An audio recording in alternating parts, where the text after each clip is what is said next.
नमस्कार, स्वागत है आपका हमारे YouTube चैनल में। आइए हम बात करते हैं नेपाल में खूनी क्रांति का, जो इस समय अपने पूरे स्वभाव पर चल रहा है। वहाँ की सत्ता छीनी जा चुकी है। जो हमारे राजशाही के लोकतंत्र के प्रमुख प्रहरी थे वो भाग चुके हैं, चाहे वो प्रधानमंत्री ओली रहे हों, वो नेपाल छोड़ कर निकल चुके हैं। इस समय पूरी की पूरी नेपाल आग में सुलग रहा है। वहाँ पर एक कहा जाए तो ये अतिशयोक्ति नहीं होगा कि एक खूनी क्रांति की आग जल रही है। मंत्रियों की पिटाई हो रही है, लोगों के घरों से सामान निकाल करके उसको आग लगा दिया जा रहा है, घर फूंक दिए गए और पूरे नेपाल में इस समय कर्फ्यू की स्थिति बनी हुई है।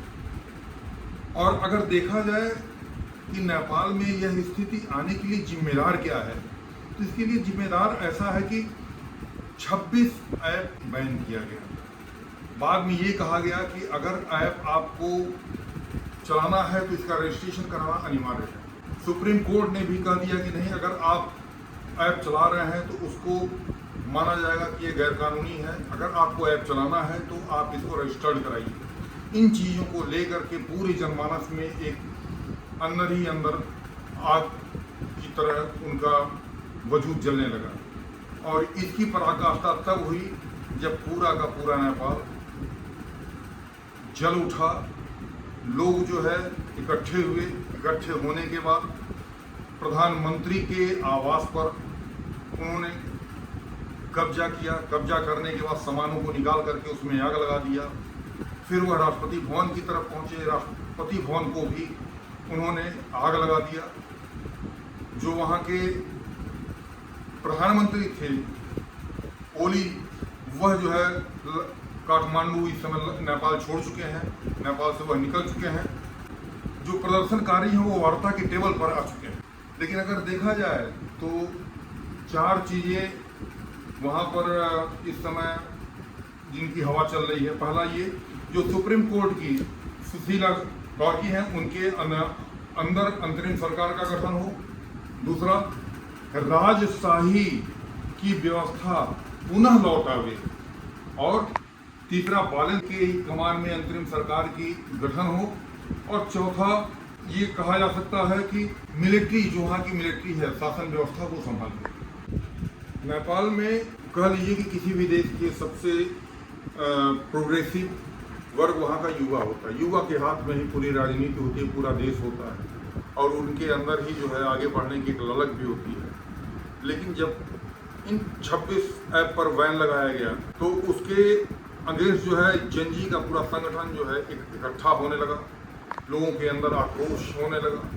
लोग प्रदर्शन पर उतर आए और वहाँ के जो डीएसपी थे उन्होंने कम से कम कुछ लोगों को मौत के घाट उतार दिया। गोली शूट एंड फाइट का ऑर्डर दिया, जिसके वजह से वो मौत के कगार पे चले गए। इसको देख करके कि वहाँ की पूरी जो यूथ थी वो यूनाइट होने लगी, एकजुट होने लगी। जो और उनके जनजी के उसमें पूरी की पूरी यूनाइटेड होने के बाद जगह जगह प्रदर्शन होने लगा। और आज आलम ये है कि पूरा का पूरा नेपाल जो है जल रहा है।